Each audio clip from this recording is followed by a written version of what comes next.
Thank you for joining us. The topic for today is really how to convert your sales leads. We'll take a step back a little bit and talk about generating leads and what you can do to nurture those. So that's what we're going to focus on today. A little bit of everything. We plan to make it definitely worth your time. In case you're wondering who I am, and Craig talked a little bit about that. Basically, it's about 20 years sales, marketing, customer service experience. And I won't go through this slide, but the sponsor for this event is a company by the name of Sales Nexus, and you may or may not be a customer of theirs. We're also going to talk about a little bit about we'll talk a little bit about different types of technology that you can use to generate leads and convert leads. And the important thing here is of course we're going to show you some technology, but whether you use what we show you or not, you could use the tools you might be using today or do what we're showing you manually. So you don't have to, this isn't a pitch, but we are a real great pitch of products, but we will show you how you can use technology to improve these areas. So just bear with us and keep an open mind there. And on that note, we use Sales Nexus here as our CRM and email marketing solution in our company when we're doing appointment setting and lead generation for other businesses at Launchpad Solutions. So that's kind of how we tie into this and whatnot. So let's take a step back and talk about generating the lead, right? Because this is about converting leads, but first you got to get the lead. And there's two real main categories that we focus on when we help clients to generate leads. And the first category would be inbound marketing. So this is using your website or doing internet marketing to generate leads, pay-per-click advertising, search engine optimization. There are definite things that you can do here to improve your results, driving traffic to your website or to a landing page, having a compelling call to action to convert that traffic into a lead, some sort of opt-in web form, and then the best practice here would be to connect to that process, that website, to your CRM so that your lead is then generated in your CRM where you or your Salesforce can take action on that and do some of the things that we're going to talk about here in this presentation. The other category, so that's inbound marketing, and then there's the other world of lead generation is outbound marketing. So this is maybe email marketing, telesales. Telesales and email marketing is a lot of what we do for other clients to generate appointments. We'll send out emails, we'll do cold calling. A process here that we use, it's got to start with building a list of prospects if you're, and you can go to multiple places to build that list. You might go to your existing database of contacts. You might go to an external resource. We use a company called leadferret.com to build our lists, and we like leadferret.com because we can get email addresses. So we go to leadferret, we put the demographics, the area, the industry code, the title that we're looking for, and we get a target list. Then what we'll do is we'll load that into our CRM, our email marketing solution. We use Sales Nexus. We do a lot of email blasts and email marketing. What we like about Sales Nexus is that it's kind of it is a CRM and email marketing in one. So we load up our list, and then in that one system, we're then blasting out some emails, and we'll talk a little bit about how that works here in a minute. Then what we do in this process is we then track the clicks of who clicks on any links in those emails. And we're going to do phone prospecting. So instead of really just working on a cold list, we try to warm up the cold list, and we do that by trying to figure out, we get the people that we're sending emails to click on something in the email, and then we call those people first because we then assess some sort of level of interest on those that are clicking on links in our email, and then we make targeted phone calls. So that's what we do here. Before using this process, we would pull a list from Hoover's, and we would make calls to that list. Hoovers won't give us email addresses, so we would call first and then sometimes send emails after our calls. And with this process, we've been able to really be much more efficient with who we're calling and generate better results in terms of generating leads. If you want to learn more on about this process here, we do have a webinar that we did on this sort of that dives into more detail on this subject, and there's a link here. And if you'll get a copy of the slide deck, and you can click on that link. But that goes to a webinar on that whole process there. So let's get more to converting the leads that we Yep. Okay, so now let's try to dig deeper. Okay, so let's assume that you've got some activity going on. What are some key principles to help you to convert those leads? Well, one thing is that timely follow-up is critical. If you have somebody that's on your website or generating an inbound lead to your website, you want to follow up with them immediately. Yeah, there are some statistics that like every half hour that goes by without a follow-up to that lead, the percentage of closing that lead is like cut in half. So it goes from if you call them immediately, you being very likely able to close them, to very low probability within a few hours. Now, if you generate a lead through email marketing, you kind of have a little bit more time to work with there. You still might want to follow up within a day, maybe same day, next day, within a couple days. So timely follow-up is critical. Another key principle is that you want to have a clear grasp on your key sales process stages, right? So as a salesperson, business owner, your ultimate goal is to close the sale and get a new client. But the reality is that in every step of the way, every conversation you have, there's an immediate goal. And what we often do naturally is we always focus on the ultimate goal. We're always trying to close the deal, always be closing. But the reality is that you should always be closing your immediate goal, which is if you're talking to a prospect for the first time, either in email or on the phone, your goal is really to get them to the next step in your sales process, right? So maybe that is a meeting, maybe it's a webinar, maybe it's a demonstration, maybe it's an information meeting. You want to focus on closing for that. So it's really important to know what your key stages are, key steps are. And here's a sample here on the right side of the screen. A lot of times it can start with initial contact. That might be a phone conversation. That should be 2 to 5 minutes, focusing 80% on the prospect, 20% on you. And your goal there is not to sell your product. The goal there is to establish a conversation. And that could look like an appointment, a meeting, and that might be 20 to 30 minutes. And this meeting, you shift more to where it's 50% of the attention on the prospect, 50% on you.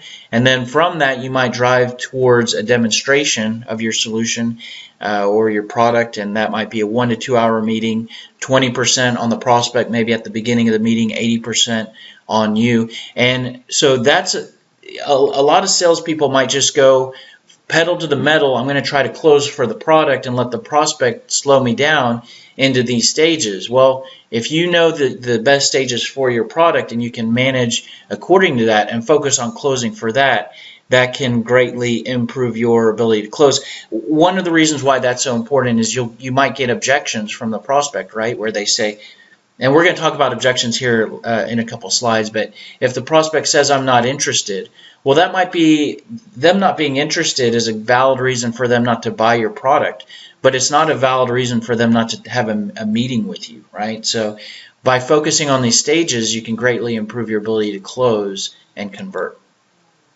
Staying in touch. Now, unfortunately, when you make your first call, you establish contact, you send an email, whatever the case, it's very likely that the prospect's not going to be able to purchase right at that moment, right?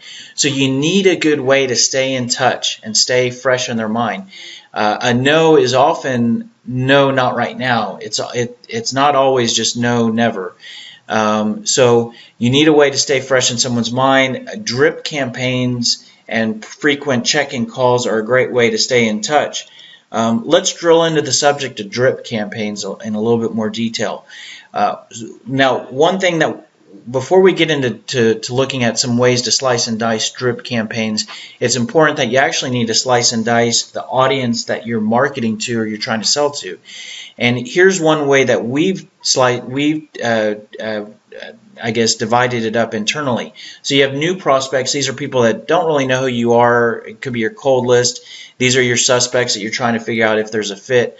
Hot prospects are prospects that you're engaged with, you're actively talking to. Warm prospects, maybe you've met with them, you've spoken with them. They could purchase from you at some point, but they're on the fence. They won't commit to forward movement. Cold prospects there could be a chance, but they're not going to purchase from you anytime in the near future. These are the people that say, well, call me back in a year, and there's nothing you can do there. Closed prospects have a firm no. They're never going to purchase from you. They maybe even told you take them off their list, never call them again, whatever.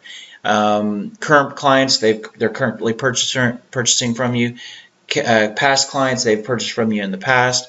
Referral partners, these are businesses that you do business with, and so they need to be part of your drip campaigns as well. These are all the people that we need to keep in touch with, except for the closed prospects.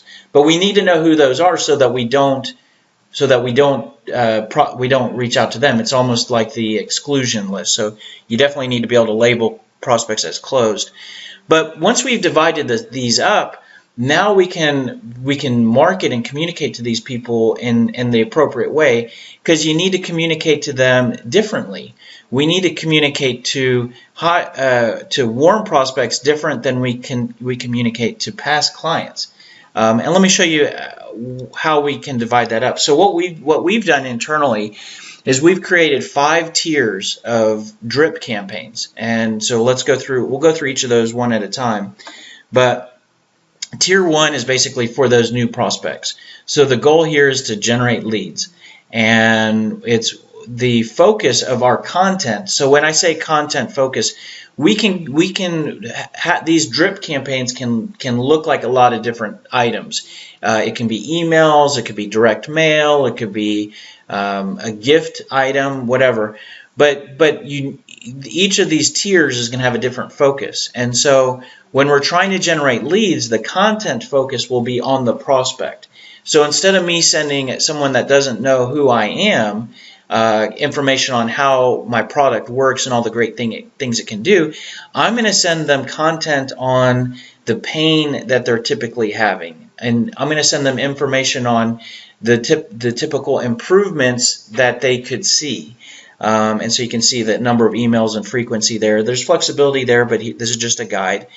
Tier 2, so those are emails that we send out to people who don't know who we are. We might get clicks on those emails, and we might get responses. And so once we can follow up on those. And once we've generated a lead, we've spoken to someone, they might become a warm prospect. But let's say they're not purchasing right then. We might need to still find a way to communicate to them. So now we're going to put them on a Tier 2 campaign. And the goal of this campaign is to build interest, get them more interested in what we have to offer. So you can see some of the content topics here. Content subjects are these. Now we're getting to more information about me, more information on us. So we can build content on FAQ topics. So if there's a frequently asked question like, how long does it take to implement, right? We can create a content piece, and a content piece could be a blog post, it could be a white paper, it could be an article, it could be a simple short email with a few sentences, it could be a video. And so we can create a content piece on so let's say a frequently asked question is, how long does it take to implement? And so you could create a content piece on, getting set up in 30 days or less, 30 days or less, 2 weeks, 1 hour, whatever it is, that's specific to you. And so now you're sending that content to people who know who you are. Objection responses is great content. Let's say an objection that you frequently get is that the employees would be slow to adopt. And so you could create a content piece on 5 ways to improve employee adoption of these types of tools, and so there's a content piece. So again, Credibility is you could create a content piece that's a case study on how you've helped a client to decrease something cost by 15%. So you can see there that's the type of content that can help you to build interest. So now we move to tier 3. This is a drip campaign that could be for our existing clients. This might be, so you've sold them on product 1. Well, now let's add them to a campaign that builds interest for product number 2. So cross-selling. Tier 4, and you can see here there's an audience segment row here. Tier 4 is kind of our newsletter. This is what we're going to keep in touch with everybody except our closed prospects. So this might be, the content focus is going to be informational. This can be industry news, best practices, tips, company news, articles, blog posts, and we're going to kind of send this out to everybody. And this is the kind of email that we send out monthly, maybe bi-monthly or quarterly. And the last campaign is tier 5, which is something that we often forget about. Let's market to the people that used to do business with us but don't do business anymore. And so this is kind of the "we want you back" campaign. So you might have incentives in this email, promotional messages, discounts if you come back, as well as content to build interest. So those are drip campaigns. Now let me show you. If you were to use a system like Sales Nexus or your CRM, whatever you're using, what you could do, and let me just show you here. So I'm logged into Sales Nexus, and this is just a demo account, but I have a contact here. Let's say we wanted to add this contact to one of those campaigns. If I click on this, you can see here I have those 1, 2, 3, 4, 5 campaigns set up. So if I click on this, I have multiple emails tied to each of these campaigns, and so these go out staggered over a period of time to this contact, and I can either send these out to a mass list or I can send it out to one contact at a time. So let's say this contact that I clicked on, she was someone who I spoke to and we generated a lead, and she said, well, send me some more information. Well, I can put her on our tier 2 campaign and get her started, and then once she becomes a client, maybe I could put her on cross-selling, and then all along that time she's always going to get our newsletter and keeping in touch. If she were to not be a client anymore, I might add her to our tier 5 campaign. So let's see here. So we've sent out a mass email. We've got some leads, or let's say we want to see where our leads are. And so let's see here. If one of the great things about having your email blasts in your CRM is that you can have all that data with your contacts. So let's see here. And the data here isn't the sample here isn't large because this is a demo database. But if I click on this tier 1, this is the campaign I sent to create leads, and I have 12 clicks here. And so in Sales Nexus, I can get to this data right here, and I can see here these people clicked on my lead generation campaign. Again, we only sent out a few, so it's a small number. But if you sent out like 500 emails, you might have 30, 50 people here that clicked on your email. And what I can do real quickly is I can select these and make these my lookup, and then I have my list of people to call here. So I come in the morning, and these are the people I need to call. And so that's how you kind of figure out who to call. Now in Sales Nexus, Sales Nexus is also assigning these people to my task list. So I have a task list, and you can see here are 5 clicks right here. That's that same list right here. So if I'm working my day according to my task list of items that I have to do, I can see those people who I need to call right there as well. So that's kind of a way. And if you integrate your landing pages and your website to a system like Sales Nexus, you can have those inbound leads getting assigned to your task list as well. So now it's time to make the call. And some of you might say, well, now that's the hard part. Because what am I going to say to these people, right? I sent them an email, they clicked on something, so what am I going to say? Well, there's a couple ways to handle this. You could call them, just sort of act like, not mention the email at all, just treat it like a cold call, but you can use that email to warm up the call, to say something like, hey, we sent you an email a couple days ago. Don't know if you've had a chance to see it, but I wanted to see if you found the information to be helpful. Or you could say, I wanted to see if you were interested in more information on that topic. Wanted to see if you had any questions.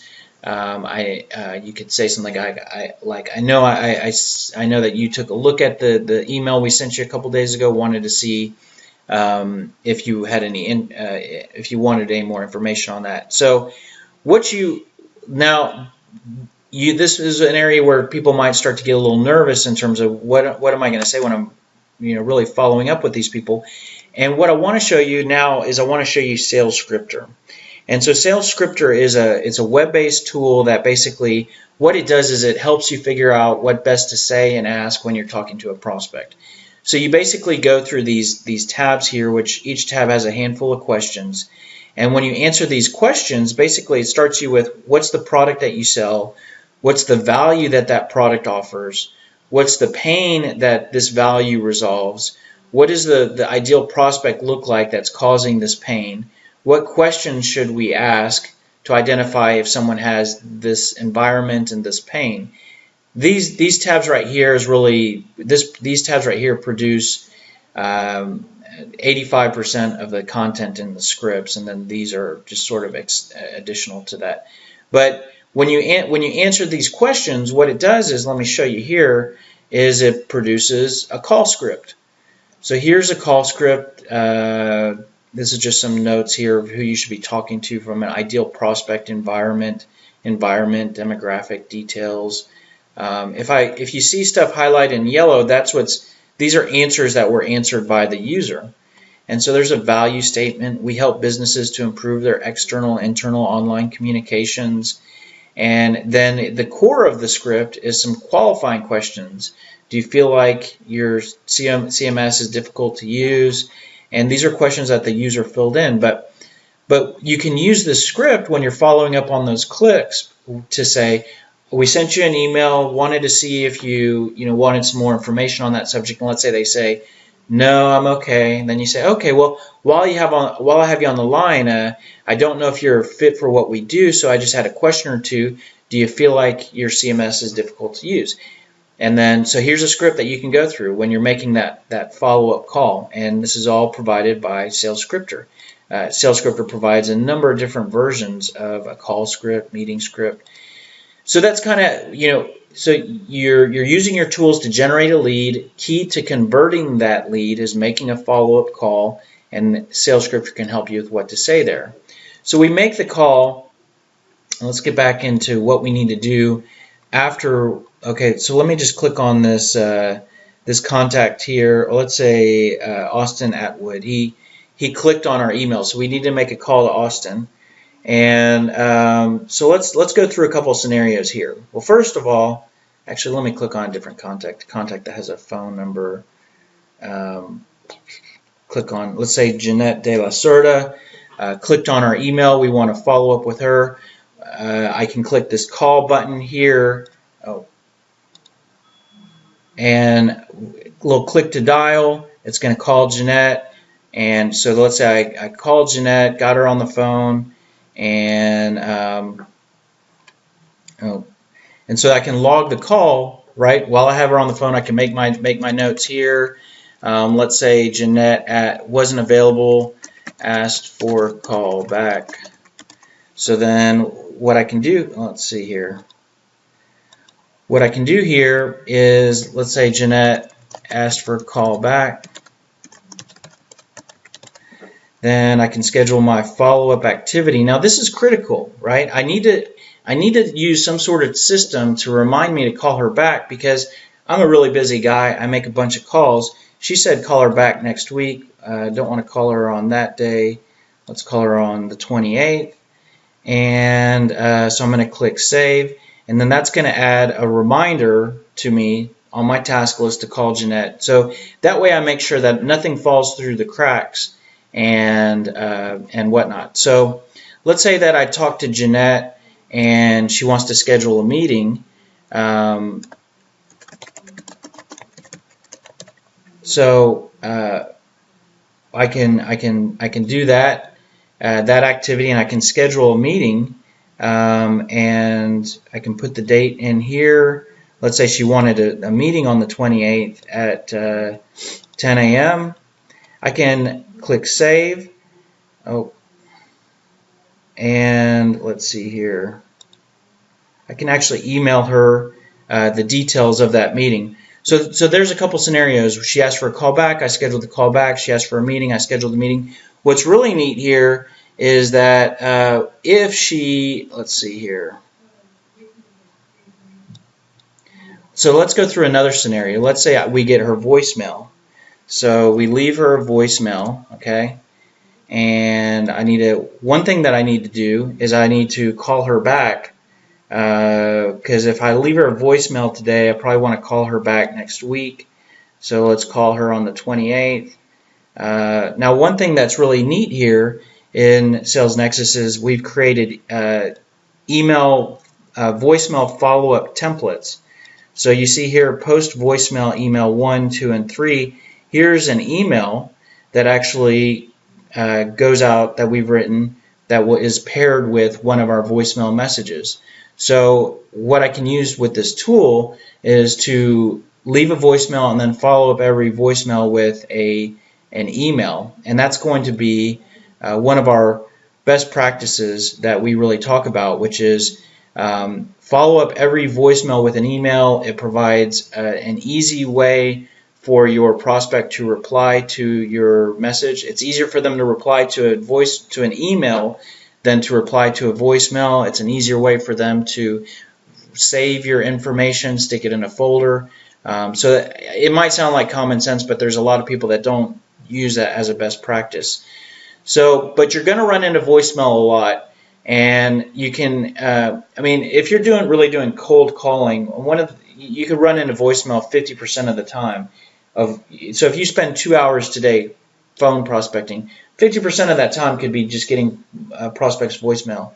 So you have a plan for how to deal with that. And what we recommend is using voicemail as a way to deliver a commercial. Don't use the message to try to get the prospect to call you back. Use it to educate the prospect on why they should talk to you when you call them back. And I'm going to jump back over to SalesScripter here, because SalesScripter does something that's pretty cool, which is it actually will produce voicemail scripts for you. So, and these are not voicemail scripts that say, I'm with such and such company, we sell this product, please give me a call back at your earliest convenience. We have messages that focus on the value that you offer. So the reason why I'm calling you is that we help businesses to improve their external and internal online communications. So there's a value message, a pain message, a name drop message, and so this gives you one less thing to think about when you're leaving voicemail messages. And then we also have voicemail follow-up emails. So you have a post voicemail email, pain, value, name drop. So here are emails that are paired with what you're going to say over the phone. So what a really great way to surround your prospect. You're trying to get them on the phone, they're not answering, you're going to leave them a message, then you hit them up with an email that has the same message paired with that message. So just some logic there for dealing with voicemail. And now when you do get the prospect on the phone, you're very likely to face some sort of objection. I'm busy right now. Who are you with? What is this in regards to? I'm not interested. Just send me some information. We already use somebody for that. We're not looking to make any changes right now. We don't have any budget or money to spend.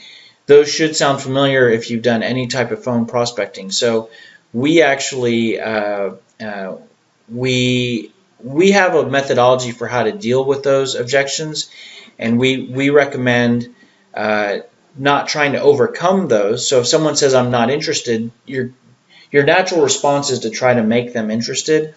And what we say is just try to keep the conversation going. So redirect into a new yet related area. And I'm going to actually bounce back over to SalesScripter here, because SalesScripter actually provides you with an objections map. And so here is an objections map, which has all those objections that I just went through.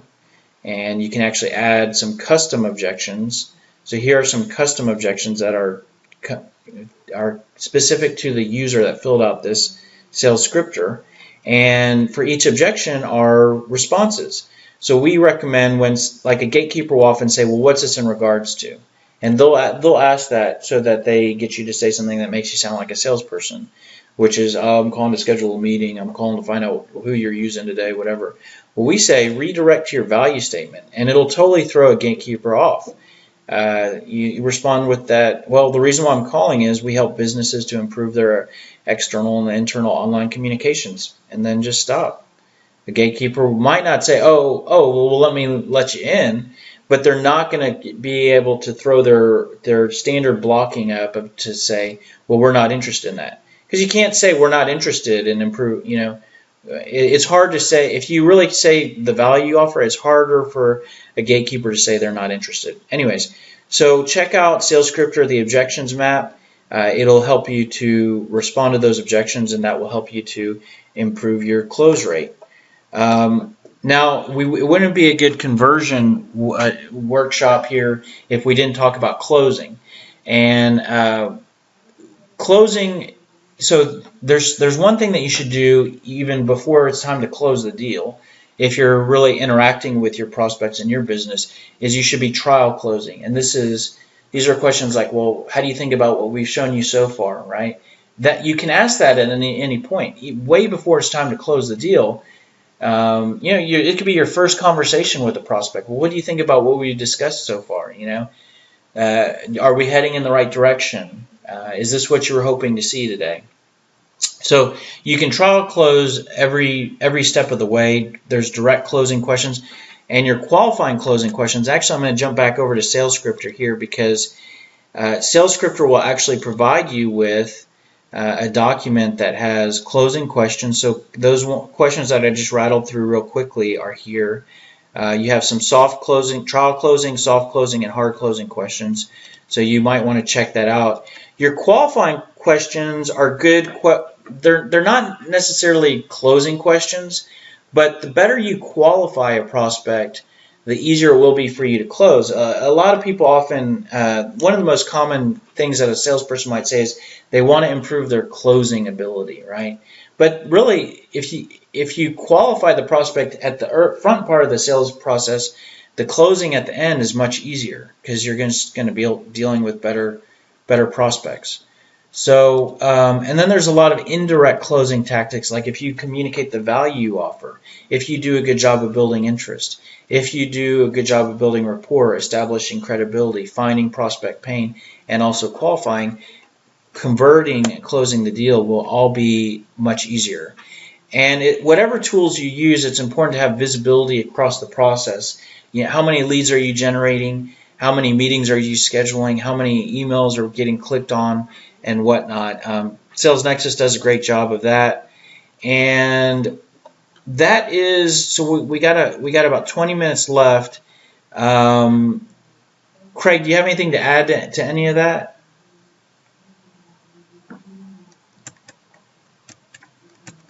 I guess one thing I kind of skipped over that I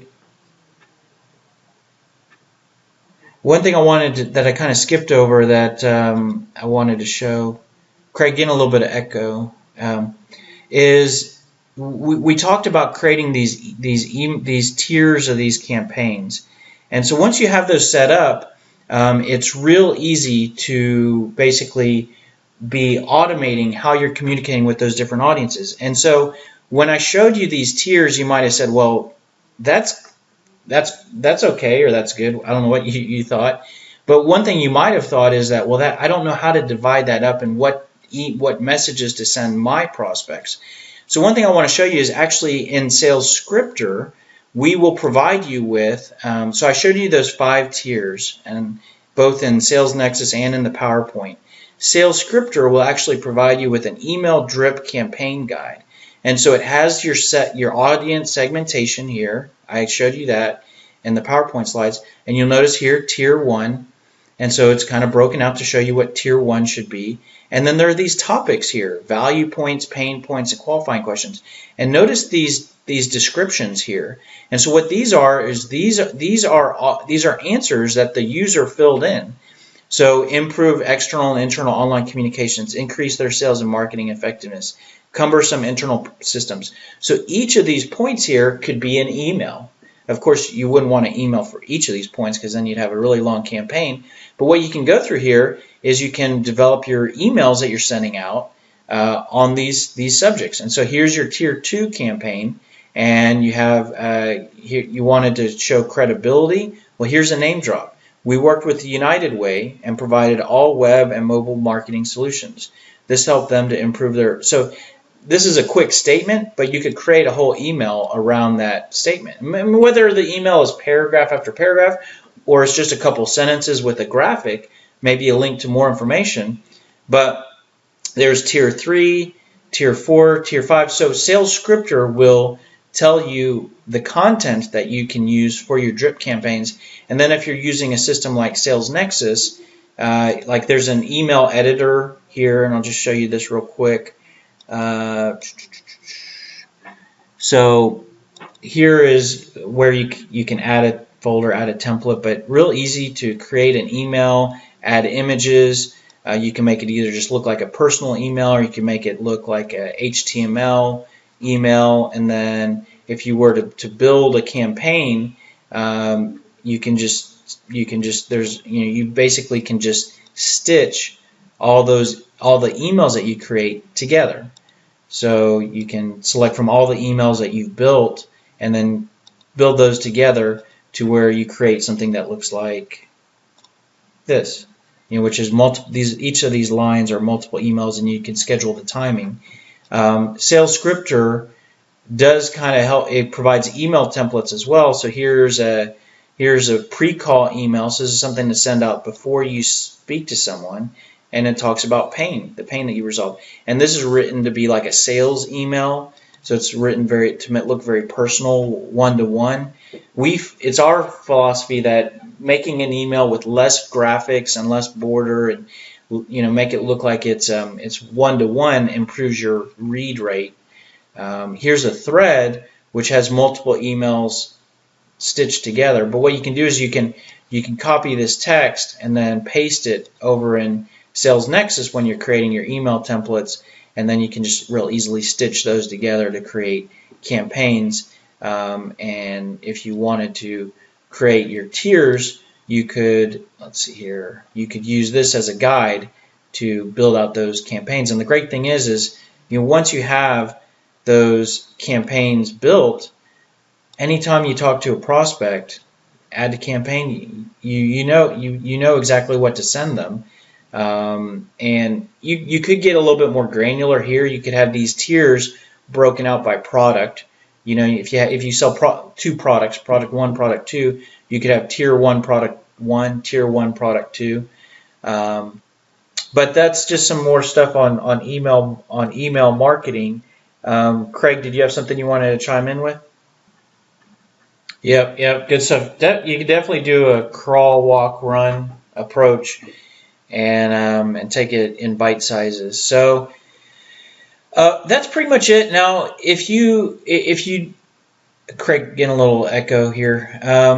If you need more help, we'll wrap up with showing you access to more information if you want more help on any of these topics. And then if there's any questions, now's a good time to go through those. But if you don't want to do the prospecting, the getting on the phone, one of the businesses that I have, Launchpad Solutions, actually does that. We provide lead generation, appointment setting, lead follow-up, survey, information gathering, event promotion. We can put someone on the phone to follow up on your leads or generate leads for you. Then if you're interested in Sales Nexus, here's a Sales Nexus starter kit. So Craig, if you want to talk, the Sales Scripter exercise gives us everything we need to get on the phone and act like we're a part of your organization full time. We'll have the key questions asked, we'll have the objection responses, and in theory, there's a place in Sales Scripter for you to put what you want the meeting to be. So, there'll be a consulting engagement for us to really get going, but the majority of the work will be taken care of when Sales Scripter is filled out, and we jump on the phone and we provide basically a bucket of 25 hours. And so we can, with this package, you're going to become a Sales Nexus customer. So we'll actually log into your database and make calls, and you'll see all the notes that we make and the information we gather. It'll be part of your database, and we work through that 25 hours as you see fit, or really as needed. So we could go through that in a month, and a couple months, and a couple weeks, whatever the volume is based on your lead generation activities. Now this is the last slide, and like I said, I believe you'll get a follow-up email with these slides, and you can have all these links. But there's links to videos, weekly training, free trials, and all sorts of information. And I guess that's about it. Craig, are there any questions in the queue? Thanks everybody for attending, and Craig, if you want to wrap it up.